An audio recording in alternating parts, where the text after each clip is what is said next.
Oh wow, there are so many announcements from Warcraft Direct. New content, old content, new old content. I need to talk this through with someone. But who?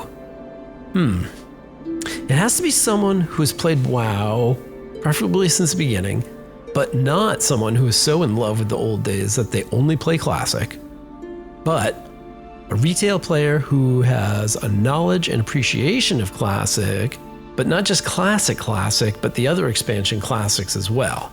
Someone who can talk about the past, but also live in the present. But these announcements are also about the future, so this person would have to be able to look into the future and try to put the possibilities into some context.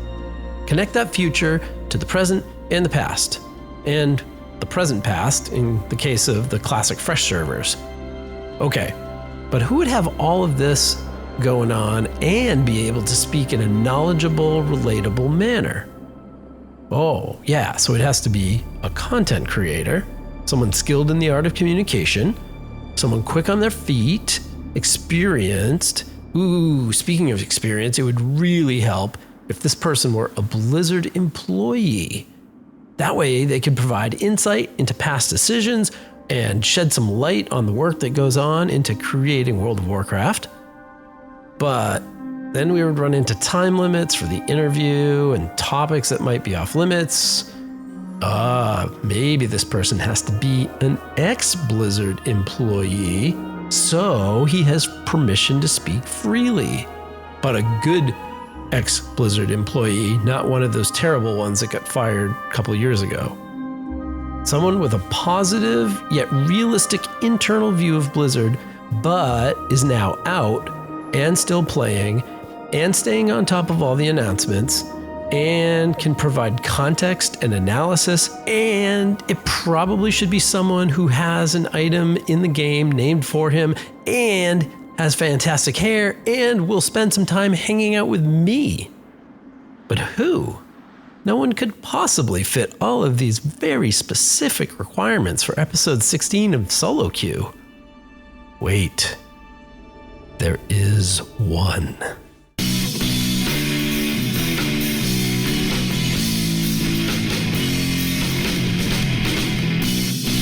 Welcome to How to Use Solo, a Solo Queue bonus episode where I interview people from across the Warcraft community.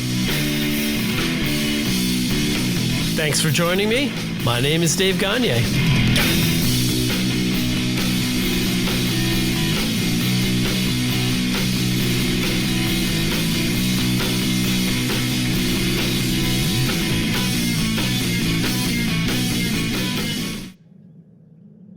Welcome to episode 16 of Solo Queue, a show talking about playing World of Warcraft from a solo player's perspective.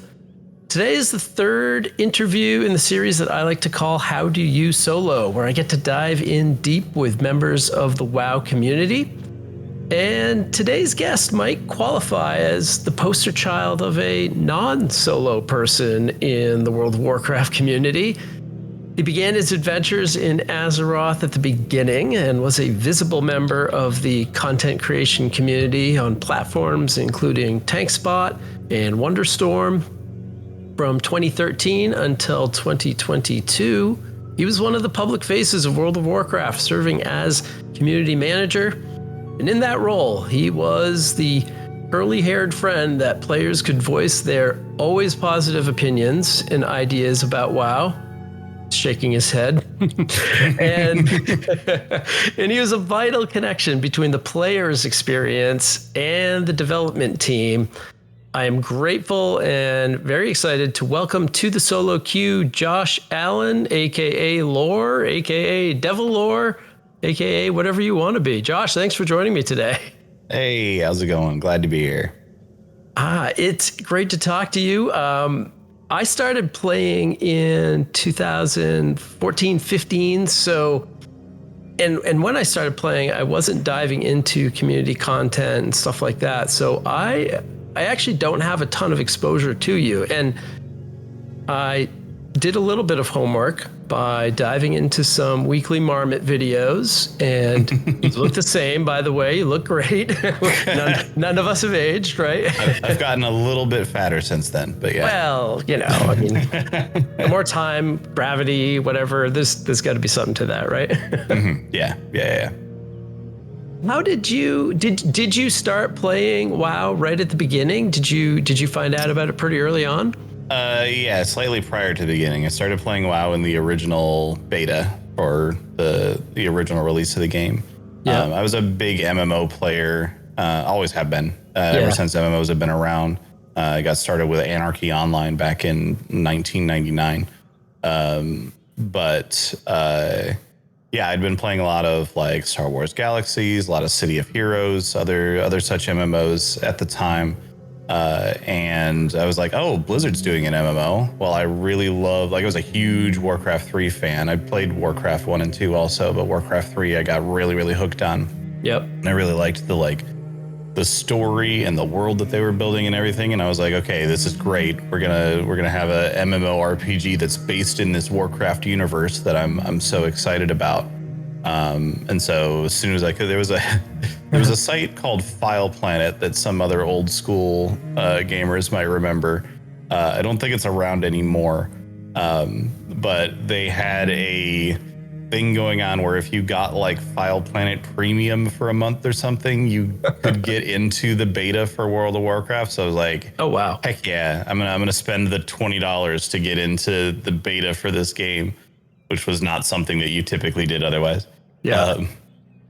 And got into the beta for WoW, and I was immediately hooked. I was like, they're just doing everything so well. Like, people don't really remember nowadays, but back when Classic first released back in 2004, it was the casual player's MMO.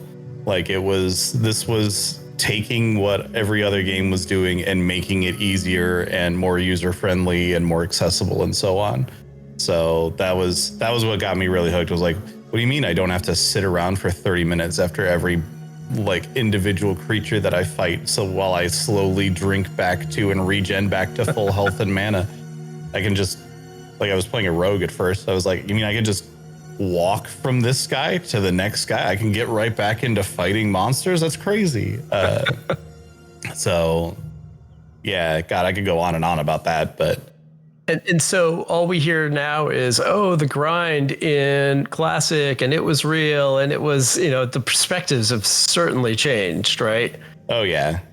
Like, it was like I said, it was super casual compared to games like EverQuest, like Anarchy Online, which was the other one that I was playing a ton back then. And those were games where the getting to max level was something that very few people and very few characters ever did, because it was just intended to be like a big long grind. And then if you got to max level, that was almost seen as like, well, now I've beaten the game. I've run out of things to do because now I've reached max level. Obviously, like EverQuest especially, there was still stuff to do once you had gotten to that point, because the developers were adding that stuff in. But for the majority of players, that journey to max level was the whole game. And OG Classic was still quite a bit of that. Yeah. But it even just a few months in, it started to become like, okay, you need to hurry up and hit 60 so you can come do Uber's runs with us. You can come do ZG or whatever. And for so many players what am I trying to say? There were so many more players reaching max level in WoW and getting to the end game content, even from an early time. And even like, obviously the grind to get to max level back in Classic was something that could take people weeks to months. Nowadays, like, a new expansion comes out, and if you're not max level in the first 24 hours, like, what are you even doing? Yeah. So still a stark difference there, but yeah, it's kind of weird to look back and remember, like, oh yeah, this used to be the game for casuals. So knowing that is how easier it was, do you dip back into Classic at all now, or are you kind of just good with that world? Yeah. No, I was playing a bunch of Season of Discovery up until phase 4, I think. once we got to max level in Season of Discovery, well, got to level 60 in Season of Discovery and started doing some of the end game stuff there. A bunch of it sort of lost its flavor for me. But that was, I mean, I'd been playing it for months at that point. Sure. But I played through a majority of Season of Discovery quite a bit. I'll still go and poke at like hardcore classic from time to time because I really enjoy what they've done with setting that system up. And like things like Cataclysm Classic, I'll go play it for a couple days just to get the nostalgia hit. Like, oh, remembering, yeah, this is how things were back then. I remember this zone, and then once I remember that zone, then I go, okay. I've done this before. Yeah. I don't need to do it again. Do you like what they've been doing as far as not just the changes to the classic, literally the classic version, but the Season of Discovery or the hardcore, or, you know, kind of branching things out? Yeah, no, Season of Discovery has been very, very interesting to me. And I hope that obviously on their roadmap, they just released Season of Discovery kind of drops off around the end of spring. Yeah. And I hope that is because they are planning to take their learnings and what they've done with Season of Discovery and figure out how to launch that into something a bit more permanent. Just because Season of Discovery was like almost a slightly modernized, made more user-friendly, made slightly more interactive version of Classic. That sort of game doesn't really exist otherwise these days. Like there's still a lot of there are MMORPGs that can be really grindy, especially a lot of like Eastern MMORPGs can be really, really grindy because that's just the preference for that player base. But grindy isn't really. I don't know. A lot of people look to Classic and go, oh, yeah, there was such a grind. I'm like, yeah, there was such a grind, but the grind wasn't like what hooked me. What hooked me into Classic was the world and the exploration aspects of it and the way that the storytelling was done and the way that the classes worked and some of the like concepts and ideas that were there. And Season of Discovery kind of allowed them to say, okay, what if we had a game that was built off of that base and stuck to that base and stuck to those core concepts, but we spruced it up a little bit. We went around and said, okay, maybe what was fun in 2004 isn't as fun for the MMO gamer these days, but let's find ways to shore up those differences a little bit while still keeping the core of what made that game what it is. Yeah. And we don't really have other games that exist nowadays other than, you know, things like the Homecoming City of Heroes servers and the like EverQuest classics and stuff like that. I forget exactly what EverQuest's version of that was. Other than the games that are literally going back to how they were back in that era, we don't really have much of that. So the idea of let's make something that is that game but brought into terms for what the more modern audience is like, filling out some of the expectations that a more modern audience has for an MMORPG. That's really exciting to me. It needs to keep the core of what it is. I'm not saying turn it into retail, because retail is just a different game entirely to me. But yeah, no, I really enjoyed Season of Discovery, and I'm hopeful that what they end up doing with that concept is create essentially a Classic Plus that is that core of that game, but, you know, brought up to speed for a more modern audience. I feel like I've said the same sentence like 6 times now, but yeah, I think it's tough to put a finger on because the game audience has changed. Like we are not. I mean, as a generation of gamers, we're getting older. It's not like WoW is grabbing a huge chunk of the young generation. So I feel like you got to target the game to the people actually playing the game. And as we get kids, as we get jobs, as we get, you know, busy with the world, no one's, or I should say very few people have that opportunity to just grind as if it's 2004. Well, that's something that was really interesting as like a challenge for the team working on Season of Discovery also, is that they had kind of 3 or 4 completely different and unique audiences that were all interested in playing this game. Right. There's people like me who had a lot of nostalgia for Classic and for the original world and everything, but just going back and playing Classic wasn't really doing it for us. Yeah. Because we wanted some of those more modern conveniences. We wanted like a full rotation for each class. We wanted the specs to have more differentiation between them and so on. So that like playing a disciplined priest versus a holy priest, there was actually a difference there. Stuff like that. But there was also a lot of the people who were super dedicated to the original Classic experience who were very resistant to a lot of the changes that were made in Season of Discovery, because a lot of that was the people wanting that original experience again. Like these are the people who played that game in 2004 and are happy to just keep playing that game as it existed then forever. Yeah. There's nothing wrong or incorrect about that. It's a video game. It's all just flavor. Which flavor do you prefer? Right. So that meant that a lot of the changes that Blizzard was making to appease people like me were directly counter to what the people in that audience wanted. And then obviously there was a bunch of people coming over from retail who were like, yeah, I never really played this back in the day, but they're doing this new thing. Let me check it out. Oh, wow. There's still so much of it. Like that audience probably wanted even more of the grind taken out and more of the modern conveniences brought in. What do you mean I can't change my character's race on a whim every 5 minutes, stuff like that.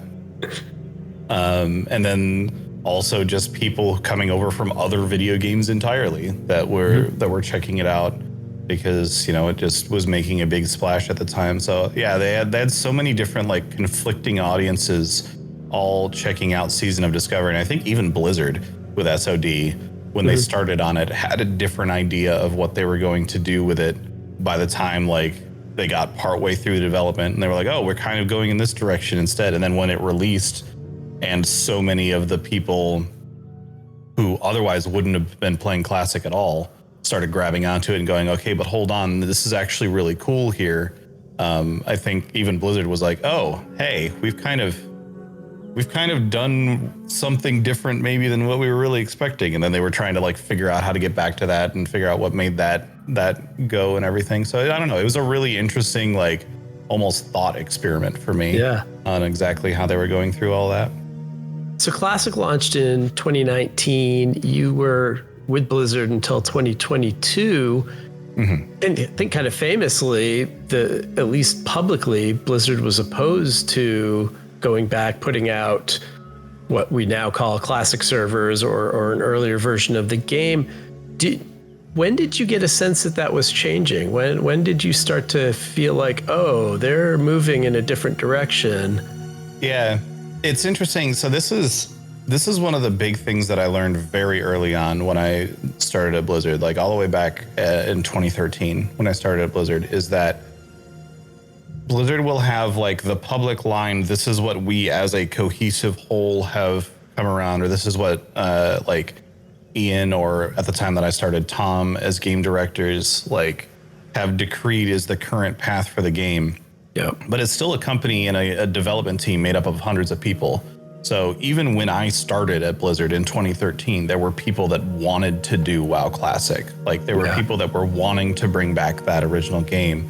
And it was just that sort of like eventually we hit that tipping point where, okay, we've now convinced the people in charge that it's actually a good idea. Let's give it a try. Let's see how it's going. So it was less of a, for me at least from my perspective as someone on the inside, it was less of a sudden reversal of a whole bunch of saying the other thing for years and more of a just finally reaching that point where the people who had been making the decision yes or no, because ultimately it's a binary decision, right? Yes, are we doing it? No, are we not? We finally got to the point where the needle was moved just enough towards yes that it ticked over from the no side of the scale to the yes side of the scale. So it was less of a sudden reversal for me and more of a like, oh yeah, we're finally getting around to it. Yeah. I also think there was a lot of like just philosophical and structural changes that were happening on the WoW team at the time. This was not long after Ian took over as game director that decisions were made to start pushing in that direction, because obviously there was still a bunch of time between the decision to start pursuing it and then the actual announcement. There were changes going on in Blizzard leadership. There was a lot of things that were different people were now in charge of things, and that meant that things like the team being structured differently was more accessible and more of an idea that some of those people wanted to pursue. Because ultimately, the classic team has been separate from the modern development team the whole time. It was more of a decision to, do they actually create a team to focus on developing WoW Classic and putting things together? And then finally they just said, yeah, well, let's go ahead and do it. And then messed around with it internally to figure out what they could actually do, and then realized, okay, actually we can kind of do this, and actually it is kind of fun. So let's go for it. So was it a money decision? Was it we're leaving money on the table with people hitting private servers, and the amount of investment into resurrecting the old code and everything was worth the potential for bringing in subs? It certainly wasn't just, this would be really fun. Sometimes to an extent, yeah. So it's not something that I would say was a money-driven decision, but for a game, the subscription fee, the same things that drive money often also drive decisions, if that makes sense. So like when people like, let's look and see what our subscribers are doing. Let's see what our players are doing. Those are ultimately the same question, right? Yeah. So WoW is obviously a game that has tons of metrics available to it. And I know the team spends a lot of time looking into what are our players engaging with? What are the types of content that our players are most interested in? And so it can be difficult when you're looking at things from that perspective to be like, well, the majority of our players are engaging in all of our different tiers of difficulty in raids, and they're engaging in Mythic Plus, and they're engaging in all of like the storyline content that we've just introduced. Nobody's going back and doing old Crossroads quests anymore. Mm-hmm. So it feels weird to release more old Crossroads quests and stuff like that. It can be the sort of thing that you just become blind to because you're looking at just exclusively what your current player base is engaging with instead of necessarily what a potential alternative player base would be engaging with. I don't think so. Yes, obviously there were pirate servers around, and yes, some of those were fairly popular. Even the biggest numbers that I've ever, like people being like, oh man, yeah, we had 8,000 people for our shutting down our server event that was happening. I forget, there was one big one that had some big event where they were like, yeah, we had up to 50,000 players on our server. Yeah.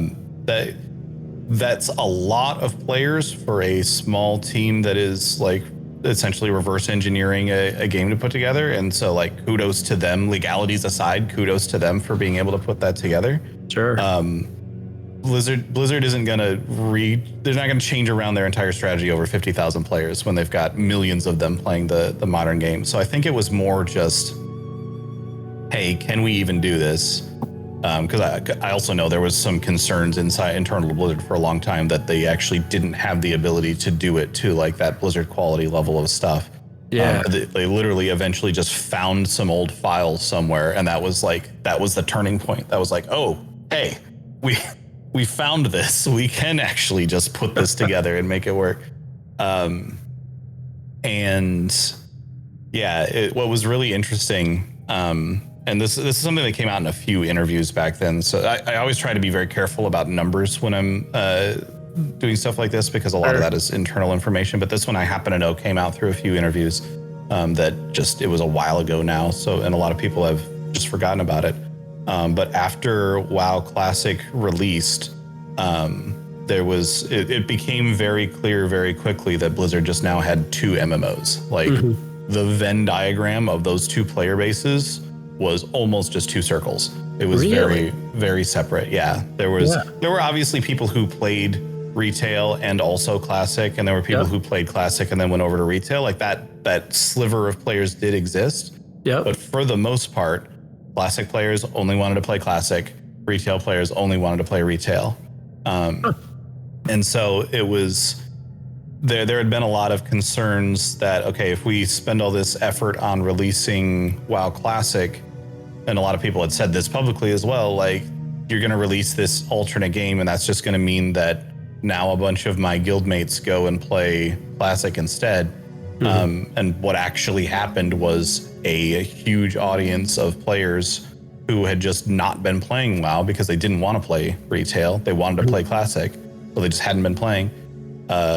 They showed up, and now there was just a second MMO worth of content. Wow. So, yeah, I guess a long-winded roundabout answer to the, like, was it a monetary decision? I don't think ultimately at the core it was a monetary decision. I think it was one that worked out very well monetarily. Yes. But I think it was one that Blizzard made. Like, it was one of those core, like, this is always what made Blizzard the company that it is supposed to be. Decisions of, we think players might actually want to do this. We kind of actually want to do this. If we think it'll be fun, maybe they'll think it'll be fun too. So let's get a team together. Let's put this thing out there. And the sort of like, if you build it, they will come sort of approach. Yeah, and it worked out. Yeah. What was, you had 9 years on the team. What was a highlight for you? What was something you're super proud of? Or Oh man. There's a lot that I'm proud of that we did while I was there. I think for me, a couple of the big things. One was the live Q&A series. We definitely had issues with that series, but like the challenges we went through getting that thing to even function, because I had zero funding for those. Oh, like, really? Yeah, there was never any point where it was like, yeah, we're Blizzard. Let's build an entire like we had a quote unquote studio, right? which was basically a closet. It was a closet that was supposed to be an office, and they were like, okay, never mind. We're not going to use this as an office. So I guess you can kind of have this as we'll just put a camera in there. That's what a studio is, right? Yeah, exactly. There's a computer in here. It doesn't work very well. And like we had this, it was hilarious. We had this problem of like, there were enough people, because Blizzard had its own like video department and its own like live streaming department, like the same people that put on like BlizzCon and stuff like that. Sure. So there was enough push to be like, yes, get that team involved so that they can help make this really good. Like, okay, we got that team involved. But again, we didn't have budget or anything for it, because it was just a bunch of community managers being like, this is something we should do. Let's do it. So we ended up with like this weird combination of like some highly advanced gear, like especially for audio equipment early on, like some really advanced gear that we were then trying to shoehorn in through like all these alternative other means into eventually just OBS and a webcam attached to it also. So half the technical issues we ran into was because we were trying to use cool stuff to do something that just needed to be headsets and a webcam. Yeah. But we eventually got there. We eventually got to the point where we had like some super involved cameras and everything, and we were like doing camera transitions and everything, and it got to a pretty good point eventually. But even just getting that process started and getting the traction to get that moving inside of Blizzard was super cool. Yeah. Why no funding? Why wasn't that a valid marketing thing, or no? Yeah, literally just structure. Literally just structure. So each department inside Blizzard has like an amount of budget that's set towards it. Yeah. It's not really an amount of budget set per project. It's more set per team. We were the community team. Our core was like the core remit for a community team typically is, this is a low budget thing where you get people, just go interact with people. You're talking on forums, you're talking on Discord, you're talking on social media, and you're just utilizing these existing channels. And thus what we were trying to do was something that was a little bit outside of that box. So we didn't just have the funding sitting around to do it. As time went on, eventually, like once we got it started and we were actually up and running with it, then we did start to get funding to improve things a little bit. Because then it was like, okay, this is now part of this has now been added to the list of jobs that the community team is accomplishing. But it's just kind of the nature of getting things accomplished inside of a corporation. If you're trying to do something that isn't already on the list of tasks that has been sort of set aside for your department, then you don't have funding for that thing because it wasn't on the list when the funding was approved. So, Right. Yeah. Yeah, it wasn't like a Blizzard being like, no, you can only do this if it's cheap sort of thing. It was just like no one had thought of it. And then we were like, we kind of want to do this thing. So we started pushing towards it, and we just had to get it done with what was available to us, like on the bottom line at that point. Nice. Yeah. Since you've left, and I know things move slowly, are there things still trickling out that you were kind of privy to when you were still there in 2022? No, the last big thing that I knew was on the way was the warbands feature. Oh, nice. Yeah. And that they came out with that info at BlizzCon last year. A year ago, yeah. Yeah. And I was like, cool. Now I don't know anything anymore. So now I don't feel as bad. I don't feel as bad talking about stuff. I did have like inklings that there were people who wanted to work on player housing, but by the time I left, that was kind of similar to where it was with WoW Classic when I first started back in 2013, whereas like, I know there's people that want to do this. I don't know that this has ever been decided to actually be a thing. Yep. So the player housing reveal recently was actually legitimately a surprise. A lot of people thought I knew it was coming because I had just done a video on player housing like 2 weeks prior. But that one just came up because we were like, I was live streaming and we were running around Hollowfall, and I was like, dang, Hollowfall would be a real great place for player housing, Blizzard. And then we just started rambling about player housing for a little while. And I was like, you know what? I'm going to do a video about that because I don't got anything else to talk about this week. Did you see things that looked like, ooh, did you have any inkling, or was it just a sheer, hey, this would be fun? So I knew that there was going to be announcements. Yeah. And player housing is on the list of potential things that could have been announced. Yep. But like, honestly, I'll be completely honest. My November got away from me. I've been doing so much other stuff. I forgot Warcraft Direct was even happening until like the night before. Yeah. So like there wasn't like a whole bunch of announcements are going to come out real soon. I was like, oh, right. Warcraft Direct is tomorrow. I wonder what they're going to announce. Let's tune in and see it so I can do a video about it. That was completely unexpected. I wouldn't say completely unexpected. It was a nice surprise, I guess is a better way to put it. Did you think they were ever going to get there? I know people have been asking for this for forever. Yeah, I think, as I pull a cat hair out of my mouth, I think it was something that I was hoping they would get to eventually.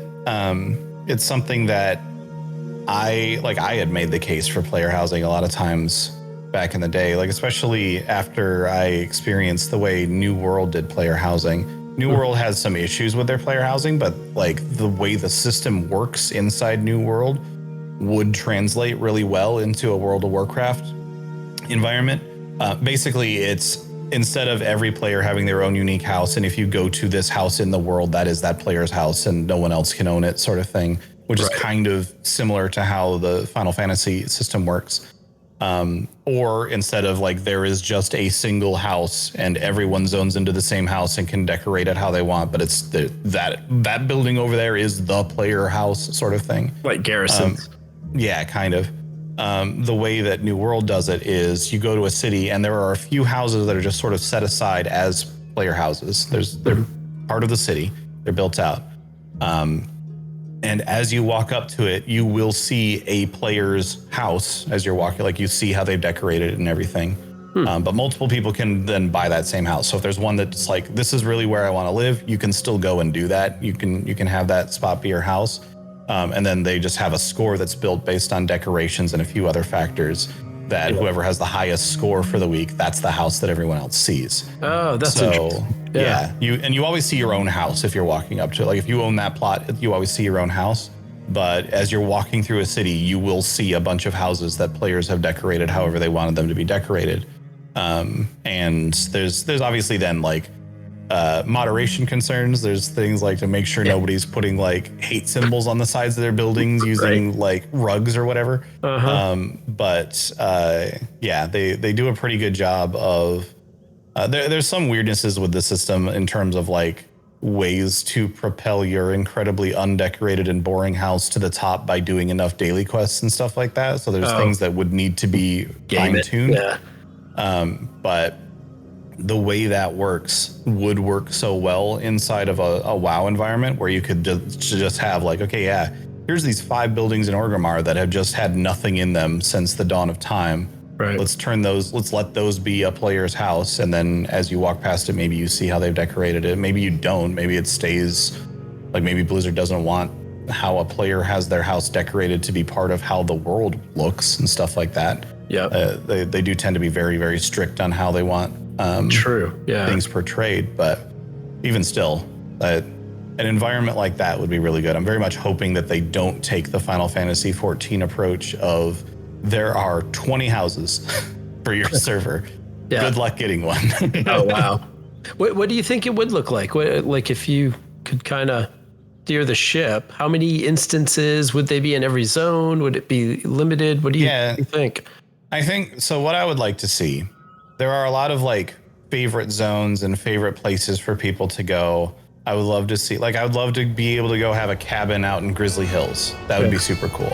Yep. I would love to be able to live in one of the houses along the Old Town Row in Stormwind. I would love to be able to go to, like, if I wanted to be, you know what, I'm a Draenei player and I want to be super into Draenei, so I now have my little weird broken hut over on the whatever island. I forget the name of those islands. Yeah, Azure Mist. Yeah, there we go. Yeah. I have my weird broken little hut over there.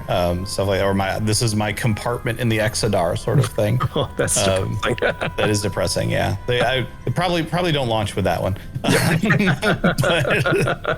yeah, no, I think having some variety to it, having different places that you could go, like maybe you really want a like one of the stucco looking houses in Uldum or something. Stuff along those lines. Lots of different ways that some good variety could exist inside of the system. The other thought that I had, and this was one that I went into in my video, is with the warbands feature, having it tied into warbands somehow could be cool. Like if you could actually build out your war camp somewhere. Right. Beyond just the thing where you see a couple of your characters sitting at the campfire on the character select screen. Like what if that was a spot that you could go? Right. And you could see where your characters were. You have a few different places maybe where you could set up your warband camp. You could decorate it a little bit, maybe even see those decorations then on the actual login screen. So you're just seeing your own war camp when you load into the game. Stuff like that would be really cool. Did they announce that they were going to offer like more customization to that screen, or was that just everybody assumed? I don't remember. Yeah, I don't remember if that's something that they said or if that's just one of those, because that happens a lot where people will want something and then pretty soon that turns into, well, Blizzard said that they were going to do that. Like this is something I had to deal with a lot of times as a community manager. I'm like, when did we say we were going to do that? Who said we were going to do that? Like, please tell me so I can go yell at them, because that's never been the plan. But it could just be one of those things. I think it would be cool if they at the very least gave you different options for like, yeah, I want my war camp to be like, just pick a zone and have like a set backdrop for each zone. But if you wanted to say, yeah, do it in Northrend, cool. Now maybe someplace in Dragonblight or something, I've got my war camp set up. Put it in Stranglethorn Vale, put it in the non-jungle, that sort of thing. Yeah. Is there something that you learned in your time at Blizzard about the development process that you think players just don't really understand, or they have misconceptions about it? Like, is there a way that Blizzard could communicate things that would cut down some of the criticisms, either of the company or just the development process, things that we just aren't aware of? Possibly. I spent 9 years trying to figure out how to cut down on stuff like that while I was at Blizzard. That was literally my job. And I made some headway in some ways. I made some missteps in others. I think the big thing that's tough to describe to players, especially with the way that like the memes and everything tend to go. So the meme about like bunch of developers sitting around a table, all coming to like, and they're in a meeting, they're all sitting around a table and they all come to this one terrible decision that almost never happens. Yeah. The decisions that, especially the stuff that people tend to complain about, like especially the more dedicated players who tend to just get really hung up on like drop rates of specific items or whatever. Yeah. Like that's the sort of thing that a designer just threw a number at a program when they were trying to put it together. Yeah. They're like, yeah, well, let's build this out. And I think probably about like this. Okay, that job's done. Move on to the next one. Sometimes they made that decision at like 1 a.m. because they were crunching overly hard and stuff like that. Like, Yeah. the broad strokes are decisions that get made in those big meetings. And then you send your designers off to do the actual work of putting it together. And a lot of the like complaints that come out of things like there isn't a good enough drop rate on this currency, or this item is super overpowered compared to others, or, you know, the tuning on this class ability is just way off for whatever reason. Those are things that happen because the designer who was working on it just put in the wrong number at the time that they were putting this together, or their specific idea. It wasn't that like Ian Hazakostas was hovering over someone's shoulder and being like, yes, make the drop rate too low. Nothing like that. It's just literally a lot of time. And this is also why so many times you'll see cases where like new system is introduced over here somewhere. Yeah. And then over on the other side of the game, some change is made that makes that new system not make any sense. Like, why would they implement this system at the same time as they're doing this other thing? And that's because two different people were working on two different things at the same time. And just on the course of a busy day to day, we have so many things that need to get done so we can get this thing out the door. Didn't have a chance to go and chat with each other about the logistics of how their two completely separate independent systems were going to play off of each other. This is also, in my mind, probably how we end up with the currency problem, where there's so many currencies now in the War Within. And that's because 12 different designers were all working on different slices of the game, and all of those different designers decided, oh, and I need a thing that people need to get to do more of this. I'll add a currency. And like when one or two designers added currency, cool. When 12 designers added currency, now you have too many currencies. But can you explain why upgrades require two currencies? That's what I want to know. That I don't. I tried to. I did a video on it a little while back. Oh man! And there are sensible reasons why both Valor Stones and Crests exist. They all, for me, qualify in the category of the problem this is solving is not as bad as the problem it's creating by having two different currencies. Like, okay, yes, technically, yes, you did solve the problem of the windows needing to be cleaned. You solved that by smashing out all of the windows. But yeah. Good analogy. Yeah. I want to turn for a few minutes just to kind of dial back to kind of a tipping point for Blizzard when, you know, back in 2021, when we all started to hear the stories of lawsuits coming out and things going on. And if people hadn't already sort of lost that white knight feeling about Blizzard, and Blizzard can do no wrong, and it makes these fantastic games, it felt like all those lawsuits and allegations really kind of tore that off. And I know it was a big moment for a lot of players, certainly, to decide, am I going to keep sending my money to this company? Am I going to keep participating in this? And I'm curious as to, did your faith in the company falter a little bit as things started to get public? Was it something that, I mean, I have hundreds of questions, but really, Sure. is it something kind of floating out there that you knew, but not really, or had an inkling, and that's just the way things are? What was your experience, as much as you can share? Yeah. So a few things that I'll mention about this. I want to start by saying that I'm a very antisocial person. So a lot of the stuff that, like, not by people, I don't want to be around people. It's not something that I just naturally end up doing. I didn't spend a lot of time outside of work with people. I didn't like chit chat about non-work things with people a lot. When I was at work, I was doing my job, and then when I was done for the day, I left and went home, and Blizzard didn't exist out of, I played more World of Warcraft basically. That's what was happening. So a lot of, I was very fortunate.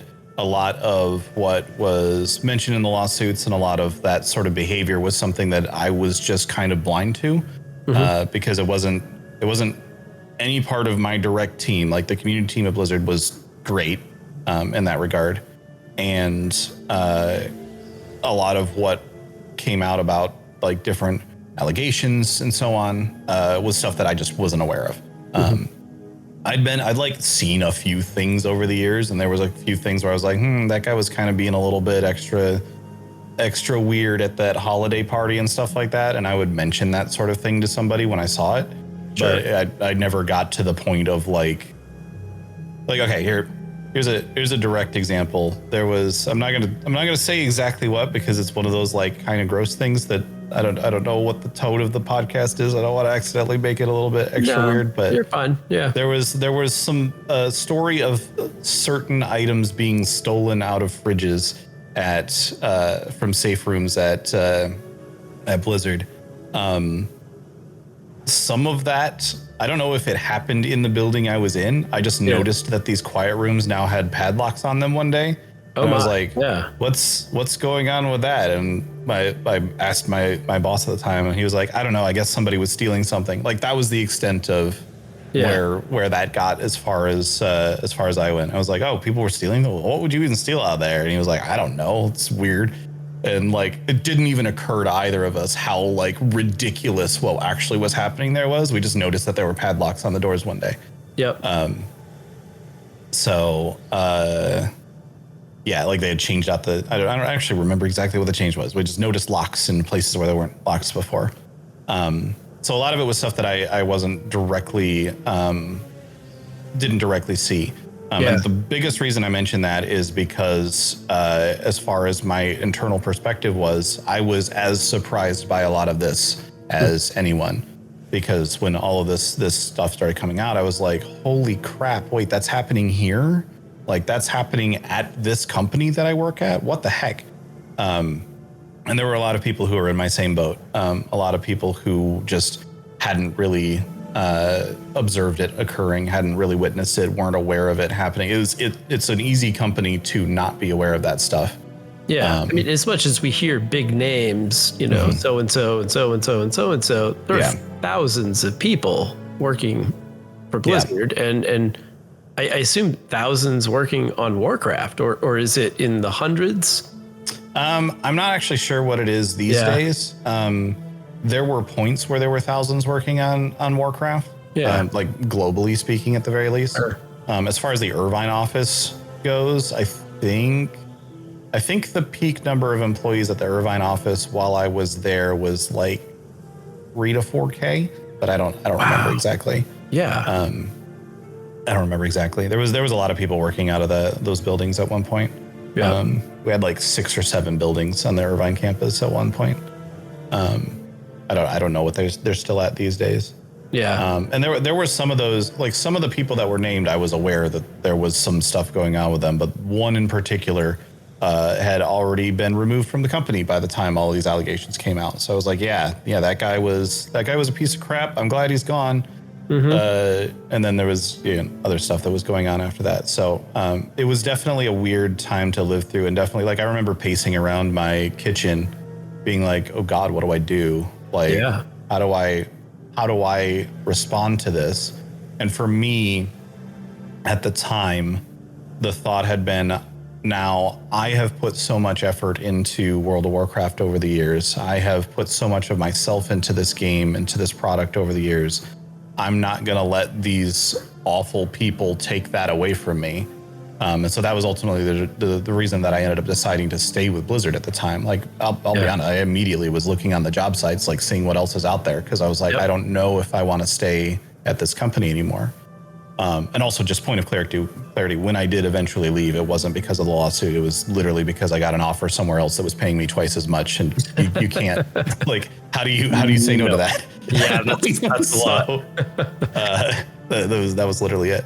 I think a lot of people had that similar feeling of, like I said, do I want to continue to spend money? And especially with Warcraft, it's not like you buy it once and you play it and whatever. You're paying every single month. And I know for me, the argument that won me over, and for a little while, I thought I was done. I thought, nope, I can't support this. And I think the thing that won me over was enough. It may have even been, I don't remember who it was, on talking about on podcasts saying, listen, if this game doesn't get made, all of these people that we value and have loved their work and their creativity, that all goes away. Like if nobody buys this game, all of those people are out of a job, and who are you helping by protesting the big bad company? And there's some logic in there. As much as we want to curb, corporate behaviors or things like that, that was kind of the thing that won me over, which I guess means my next question is, do you feel like the changes that Blizzard has made, maybe even while you were there, but, seeing it from the outside now that you're gone, are they meaningful? Do you feel like things have gone in a good direction? Do you hear from former colleagues who have good reports, maybe, hopefully? Yeah, I know things definitely were improving for a while. I think the Microsoft merger, which then went into layoffs that they said they weren't going to do, has soured people's opinions of that a lot. But that's kind of a separate topic. Yeah. I know that some of the former colleagues and former coworkers and friends that I still keep in touch with, at least for a while, were saying that things seem to be improving. I'll just be honest. Mike Ibarra exiting the company is probably one of the better things that's been done for them. That guy always rubbed me the wrong way, and I'm glad that he kind of showed that to people on his way out. Talk about not letting anybody feel bad for you. Yeah, exactly. That was he was someone who was like, yeah, a lot of people seem to like this guy. Don't love that when he came into the position, he was immediately paid more than his female counterpart. That was awful. That was galling, and that was after the pay disparity was talked about, and it was like, wait a minute, what are you guys doing? You're not helping yourselves. Yeah, no, I try not to trash talk people too much, but I definitely think that him exiting has been good for the company, and I'm hoping that the Joanna. I actually don't know how to pronounce her last name. Faries, something like that. I only see it on Twitter, so I've only ever read it. I haven't heard it pronounced. I'm hopeful that she seems to be doing some of the good stuff. I noticed recently she's been getting more active on social media, which can be a double-edged sword. One thing that Mike Ibarra used to do that drove me crazy was promise changes to World of Warcraft, which, by the way, wasn't his call to make, other than he happened to be in charge of it. So it was annoying. She seems to be doing well so far. And I'm hopeful that as things with Microsoft settle, it'll end up in a good state. Obviously, a whole bunch of layoffs happening is not a great look. I'm hoping it'll get better. But I do know somebody said those layoffs were kind of already baked in on the Blizzard side, not necessarily on the Microsoft side, and that just it wasn't Microsoft doing. Do you buy that? Was it? I don't know. Yeah. So here's the perspective here's where I see it from my perspective. I know that when the merger was announced and as things were starting to get closer and closer, I know that people like Phil Spencer were saying, we're not going to do layoffs. We're not going to do layoffs. We're not going to do layoffs. No, we're going to leave Blizzard alone. We're not going to do layoffs. The merger went through. It was 2 months later, they did layoffs. It wasn't that long. And I think a lot of that is maybe people in charge always have a weird way of justifying, well, we didn't do layoffs because of the merger. We did layoffs because we had extra people around after the merger and stuff like that, which is dumb. Good. Yeah. Yeah, sure. Yeah, that's totally what that means. Very logical. And honestly, the issue is they should have never said they weren't going to do layoffs in the first place. When there's a merger, there's always layoffs, because when there's a merger, you are always bringing on people who you already had people doing that job. So like that's just 100% always going to happen. And I feel like they were telling people we're not going to do layoffs because they were trying to keep the value of the company as high as possible until the merger was finalized, which is just dumb corporate like nonsense. Right.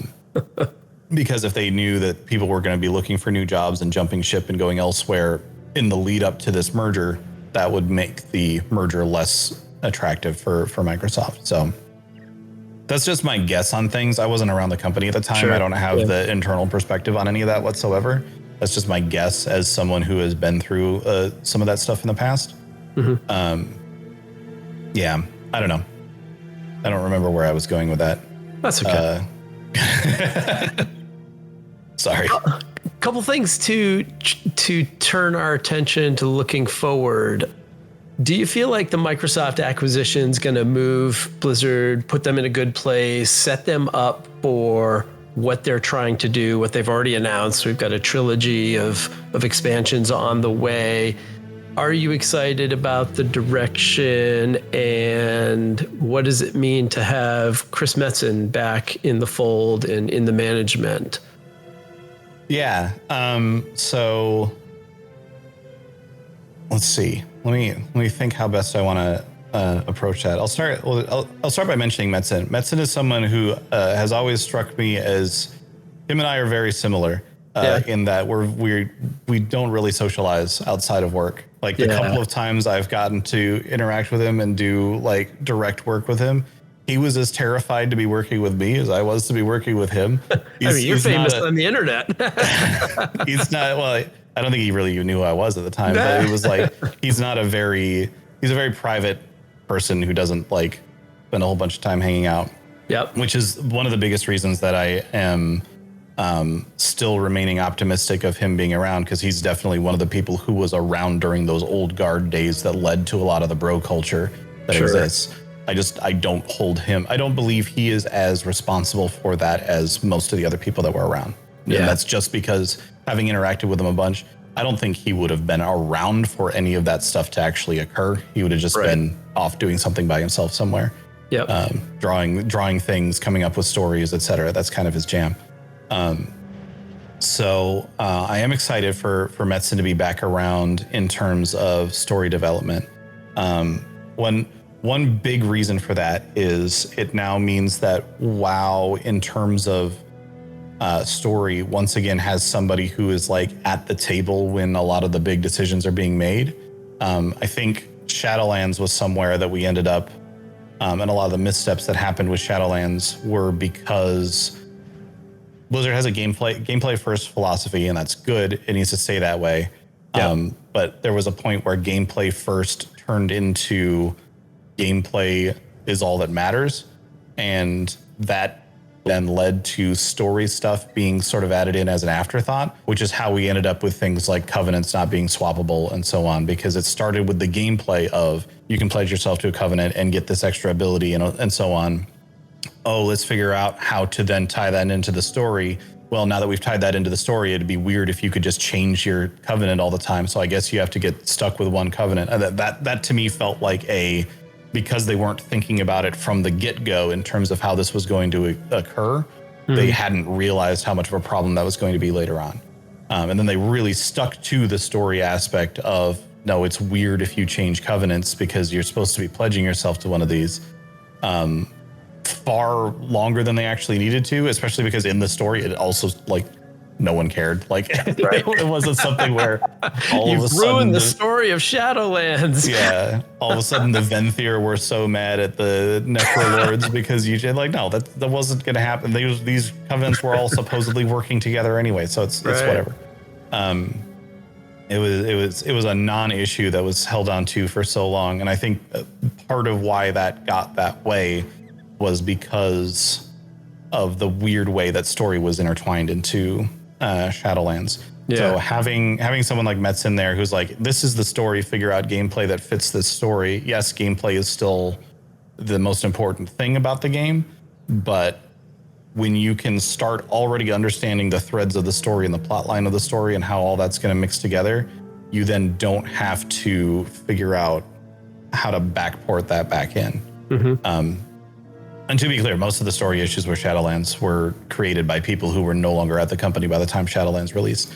Right. I feel like Steve Denuser gets a lot of flack for doing what I believe to ultimately be very good work.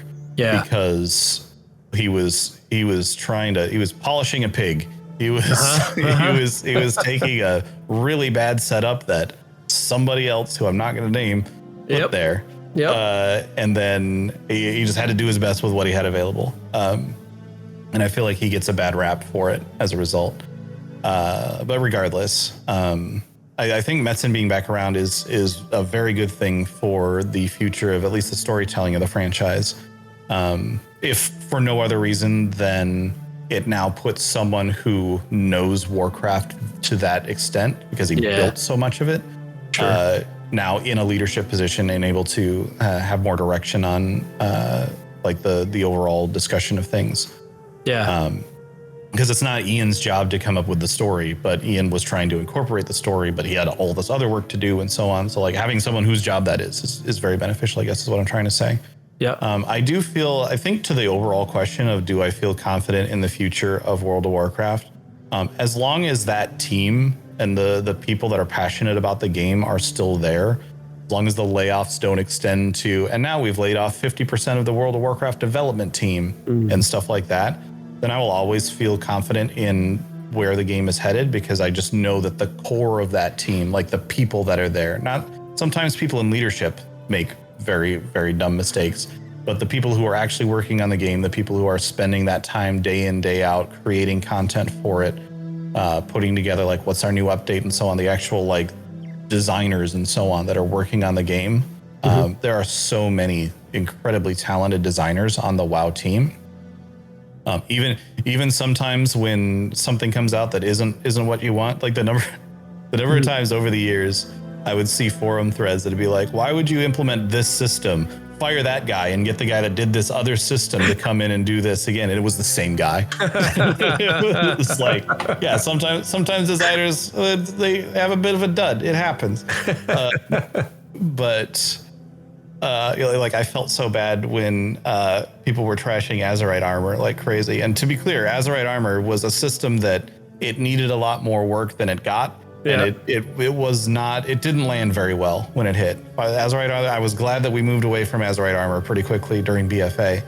But the designer who put that together, did it in like no time at all, because there just wasn't time to develop this. Yeah, Azerite armor was something that had been in people's minds, but they didn't have the ability to develop it until super late in BFA. Oh, wow. Which meant that then it didn't get much testing time, and it didn't get much time for iteration after the fact. It was pretty much like, what's your first idea?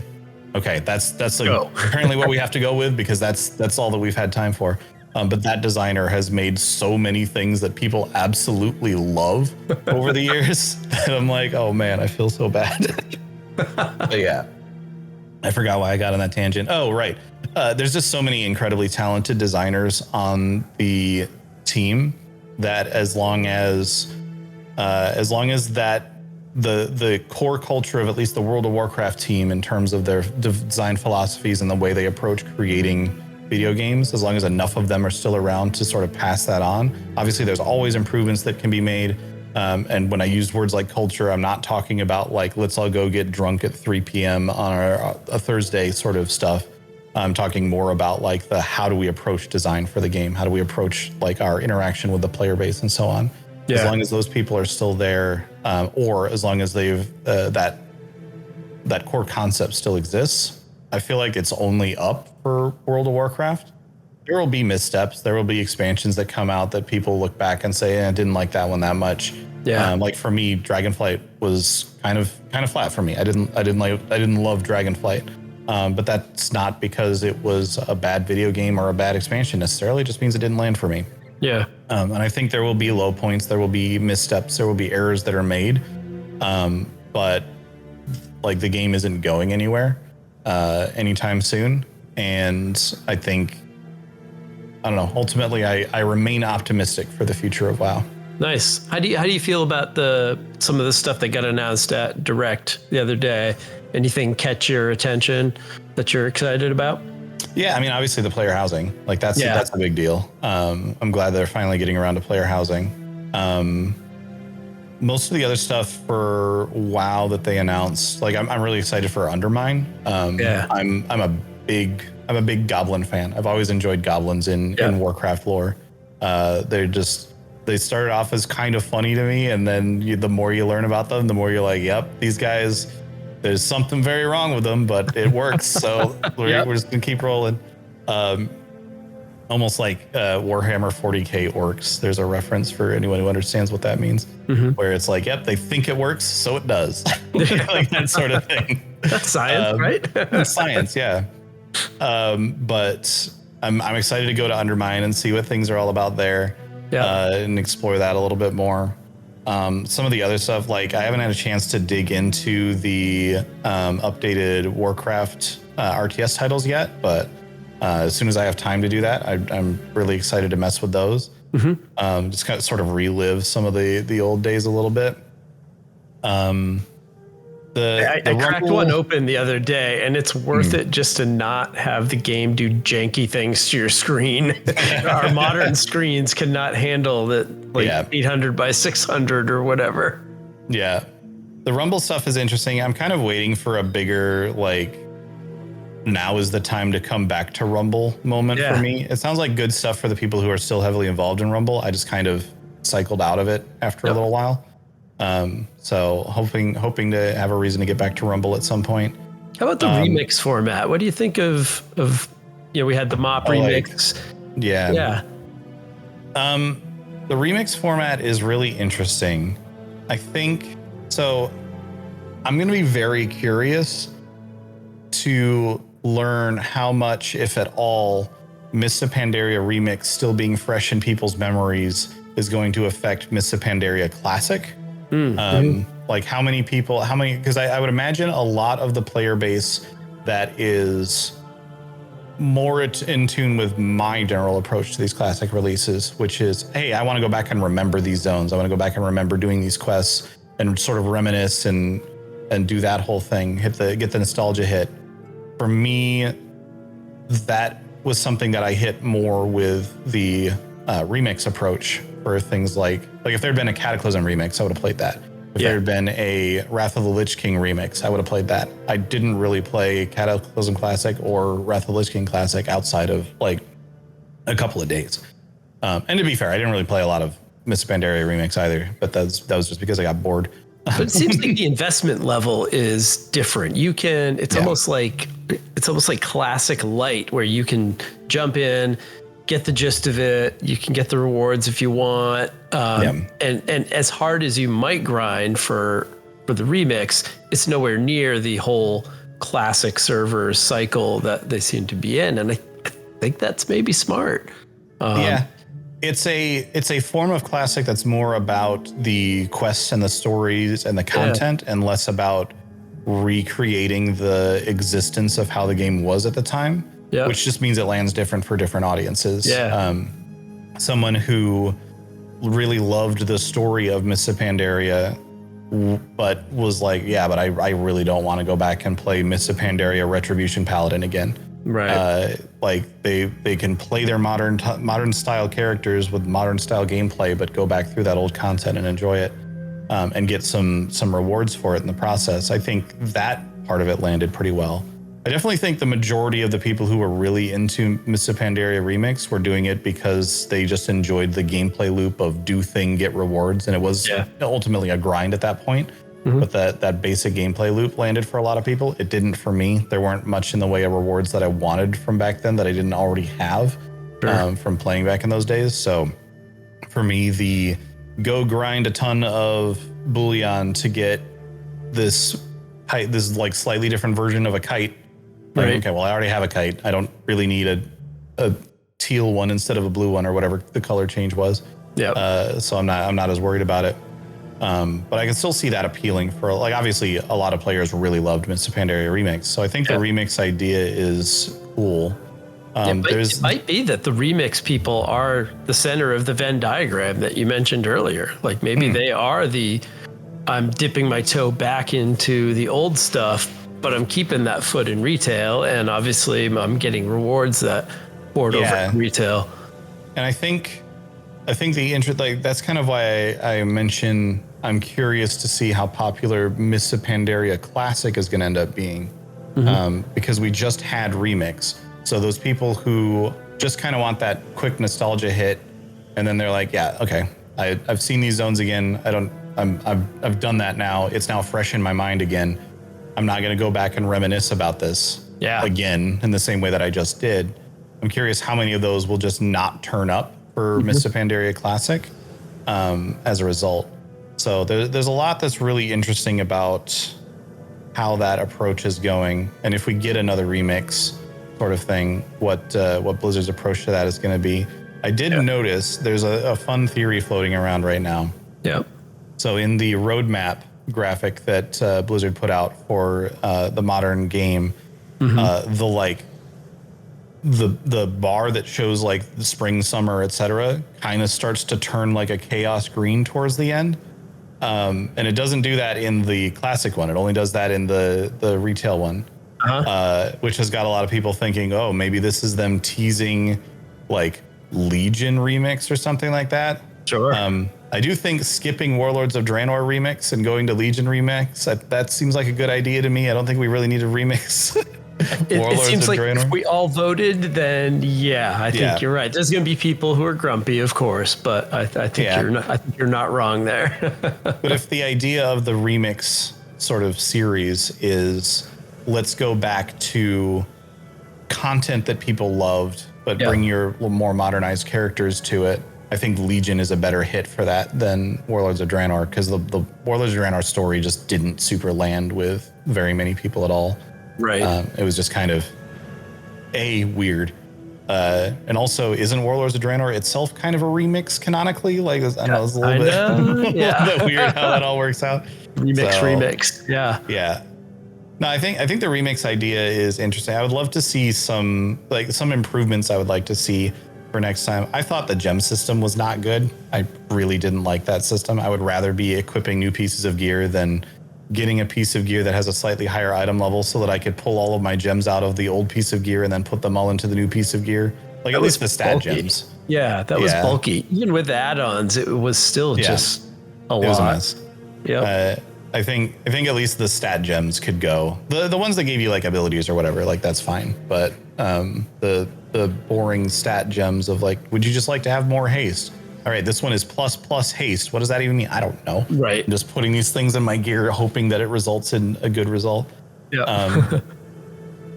That part of the system I would like to see go away. And I think there's a lot they learned about if you give players an infinite grind that will constantly give them additional power. And this is like the 12th time they've had to learn this lesson at this point. But if there is an option to infinitely grind something, players will infinitely grind that thing, even if infinitely complain. Even if it's boring as hell. Right. Like thinking about Legion, Maw of Souls. Are we bringing back Maw of Souls farming forever, or you're just doing 2 and 3 keys for Maw of Souls infinitely for artifact power? Let's avoid that if we can. Right. But yeah, no, I think there's a lot to that system that could work out, and it could be pretty fun. Nice. Hey, how about a lightning round of a hat full of questions? Sure. Quick questions, quick answers, although I'm not always good at letting the answers be super quick, but we'll try it. Me either. I tend to have a lot of thoughts about things, and then I ramble for ages. This could be the longest lightning round ever. All right. Which is better, the load screen for the Eastern Kingdoms or for Kalimdor? Load screen for Eastern Kingdoms or for Kalimdor? God, I actually have to look these up to remember exactly like which they are. Yeah, that is not the spirit of the lightning round. Yeah, I just don't remember. I don't remember who's on. I want to say Kalimdor, but That's just from the perspective of I don't remember what they are off the top of my head right now. So Kalimdor's got Bane and Tyrande and Thrall and a few others. The Eastern Kingdoms has a dwarf. I'm not actually sure who it is. It's got Sylvanas and has Varian. I always thought the picture of Varian looked a little odd, a little weird, but let's say Kalimdor then.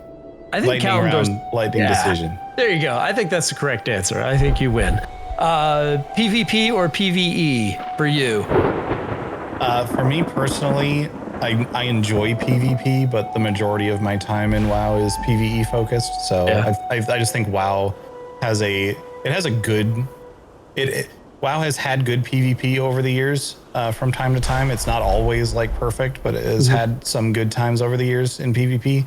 But the PvE game has always clearly been the focus. So, do you think?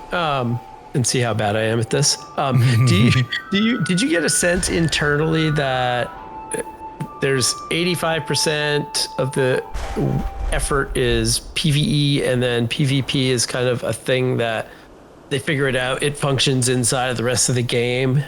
Yeah, exactly. Yeah. And I think Blizzard's been pretty clear about that in terms of priorities over the years too. Like PvP, like arenas, battlegrounds, every other form of PvP that shows up from time to time. It's something that is a secondary feature to the main game, which is a very PvE focused game. Yeah. So let's see, one main or an alt army? I have no ability to stick to a main. I will change characters mid-leveling without even getting to max level yet. All of the time, I change alts constantly. Go ahead. I do have one character that I always end up leveling no matter what, and usually end up gravitating back towards, and that's my Windwalker monk. Ever since Mists of Pandaria, that character I just keep coming back to. And so most expansions, I will end the expansion maining Windwalker. But like more recently, I've been doing Resto Shaman and Blood DK more than Windwalker monk. So what is the best tank class? Oh God. I could not tell you what the best tank class is balance-wise right now. Nope, I just genuinely don't know. Not balance. What is the best tank class, period? I just love Blood DK. I love the way Blood Death Knight plays. I should say Protection Paladin. Protection Paladin is the very, very close second for me. But that's mostly just because of personal affinity for having played one for so long. But the way Blood plays, especially in the modern game right now, it just feels so good. And you feel like an unstoppable death force where basically you are doing the dungeon, like in the spirit of solo queue and playing the game as a solo player. Blood DK is how you do dungeons as a solo player. There's just 4 other people tagging along to make it go faster. That works. Do you have the lovely locket of the luxurious locks of lore? I have it somewhere. I think I have it in my Paladin's bank somewhere. I do have that. Did you have to earn it? Yeah. No, it had to drop for me. No, we did. People never believe this, but Blizzard employees don't get special perks on their accounts. We don't get stuff for free. I still don't have Ashes of Alar. Oh, really? Are there people, that you can just make fun of in the office because they don't have Invincible or they don't have Ashes? Totally. There will be people who are still farming for that stuff and still haven't gotten it. And you don't mess with people's live accounts. You don't do it. Yep. There you go. Will there be a WoW 2.0? Yes, it released in 2007. It's called The Burning Crusade. 3.0? Yeah, that released in 2009. It's called Wrath of the Lich King. Okay. No, to the spirit of the question, will there be a World of Warcraft 2 at some point? I think probably eventually, but not anytime soon. This will be something that World of Warcraft itself will have to have run its course and then been dead for a while before a World of Warcraft 2 comes out. Yeah, It's not something like Blizzard isn't going to be like, okay, everyone, yeah, great job. We've got an incredibly popular MMORPG that millions of people are still enjoying and playing worldwide. Let's end that. Let's stop doing that and instead make a new one that's the same video game. Just now you don't have your characters anymore. And like every time I've talked about this with people, they'll be like, well, but what if you could bring your characters over? And I'm like, now you're just talking about a World of Warcraft expansion. Right. Now you're just saying what's the next WoW expansion. So right. Yeah. I don't see a WoW, like a new World of Warcraft MMORPG, a net new World of Warcraft MMORPG happening anytime soon, because I genuinely don't think players actually want that. Yeah, fair.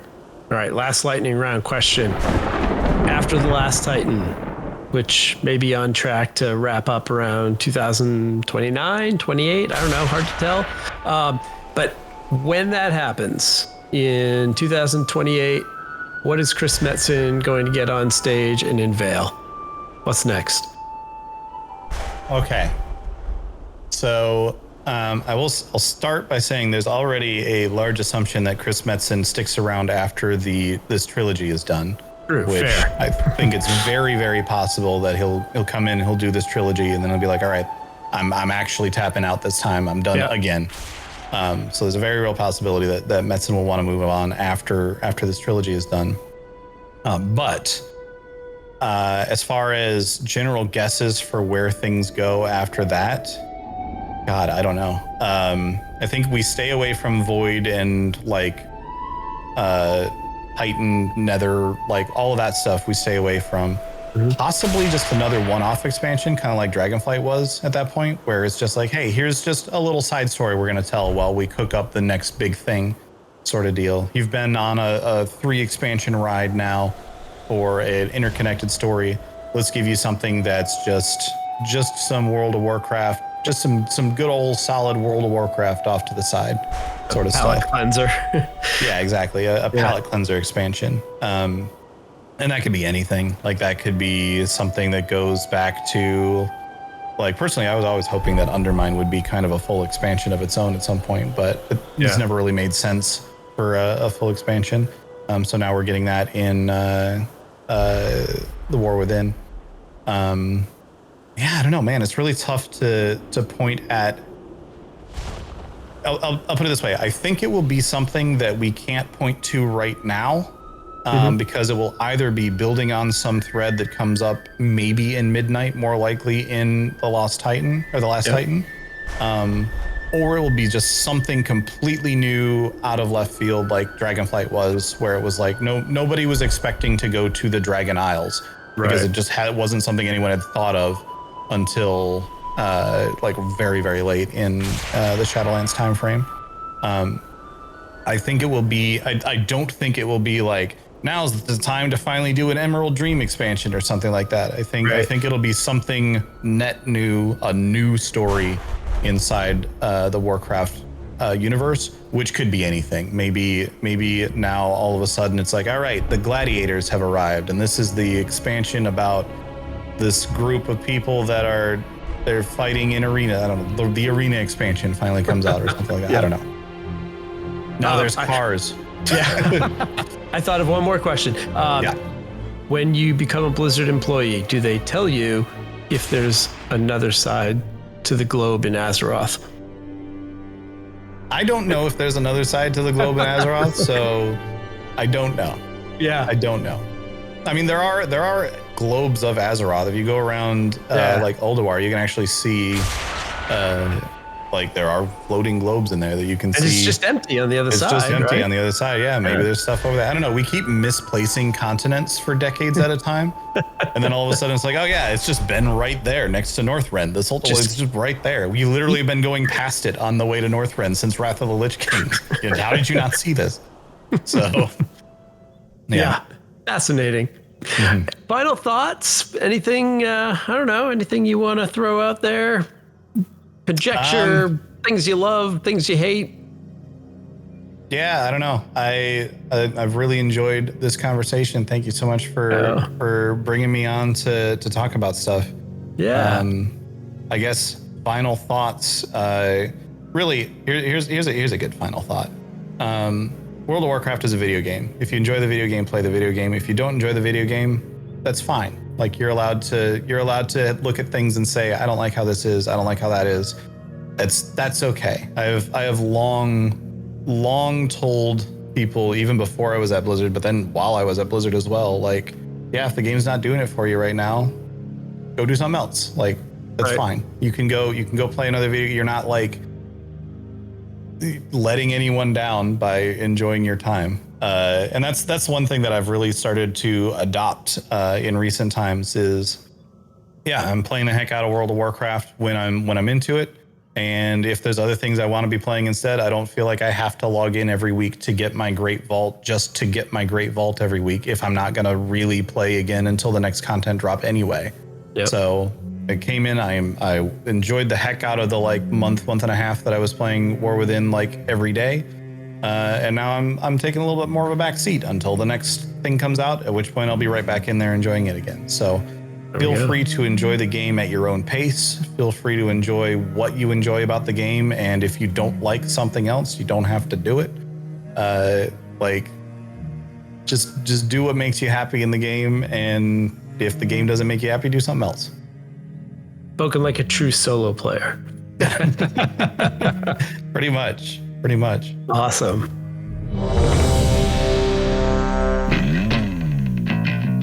Well, it looks like our time in the queue is up for this month. I need to get back into Azeroth and crank up that remaster of Warcraft 1. Lore, what are you up to next in Warcraft? What's on deck for you? I think I'm going to probably end up doing the same thing. Like my next Warcraft venture will be going through those RTS games again. I'll probably start with Warcraft 1. I don't know if I'll go all the way through it, just because Warcraft 1, it's a video game, but it's a 1997 version of a video game. Like the story in Warcraft 1 is not really a thing. Yeah. There you will see some characters that later on become a thing, but they aren't really a thing in Warcraft 1. So definitely Warcraft 2. When I get to that, I want to go through that. And then I really want to give Warcraft 3 Reforged another shake, because it definitely did not release in great state. So hopefully the 2.0 update has resolved a lot of those issues. Yeah, that'll be nice. Well, all the sound and the music in the show is the work of the amazing people at Blizzard. Hashtag don't play muted. Come on, enjoy that music. The intro and the outro music are by my real friends in the doom metal band Ogre, and they are playing this Saturday. Oxbow Brewing in Portland, Maine. Come on, come over, say hello. Are you going to be in the neighborhood, Laura? You're going to be around in Portland? I usually take my weekly trip over to Maine from SoCal. So Excellent. Yeah, sure, I'll stop on by. You're going to come by, I'll buy you a beer. I want to thank everyone who made this episode possible. My lovely and sportive wife, the good folks at Podbean who are hosting Solo Q. Thanks to the Solo Crew supporters on Patreon, Andrew, Righteous Bandy, and That Sky Guy for helping make extra episodes like this possible.